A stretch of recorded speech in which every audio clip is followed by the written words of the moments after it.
The rules of the lunge applies to all lunges, but it's important to know how to properly set it up every time you're going to do the exercise. So whenever we start, I always like to start from the bottom up. All right, and I'll explain how that works. Right. So when you start off with the lunge, you always want to start off with the bottom up. It's going to make it a little bit more uncomfortable on the knee.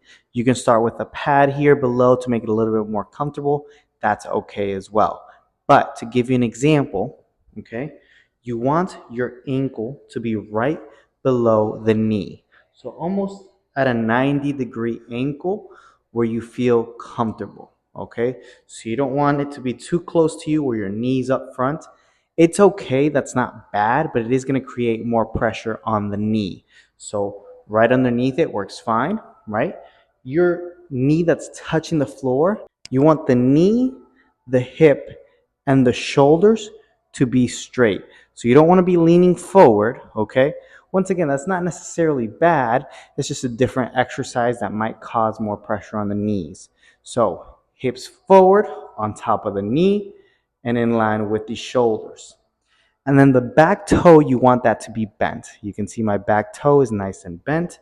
So starting off hips, knees, shoulders in line, knee and ankles in line.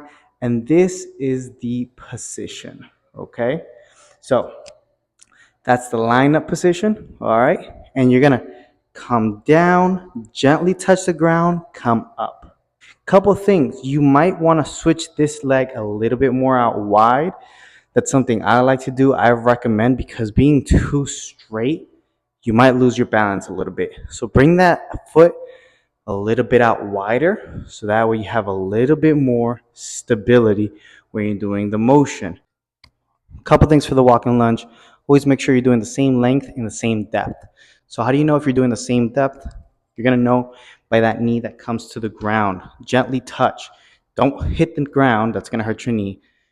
Gently touch the ground, come up. Next thing is, you don't want to go too far forward, okay, when you're doing the lunge, but you also don't want to do it too short where your knee's coming over. That's okay. It's just going to bother the knee. So how do you know what's the right length? The length where you feel the most stable at. So I always like to start from the bottom up, okay? Take that knee to the ground.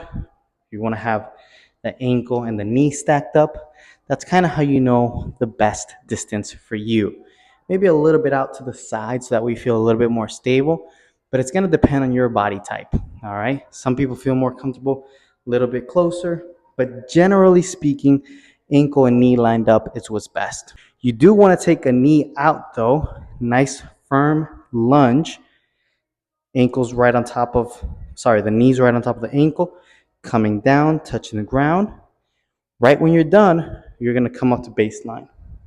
So something that's important is that you don't swing your step. And let me explain what that means, right? I do the lunge and I swing to the next lunge. You don't want to swing to the next lunge. So reset every step to make sure you're doing it correctly. You take your step, lunge, reset. And then you go forward to the next lunge and reset.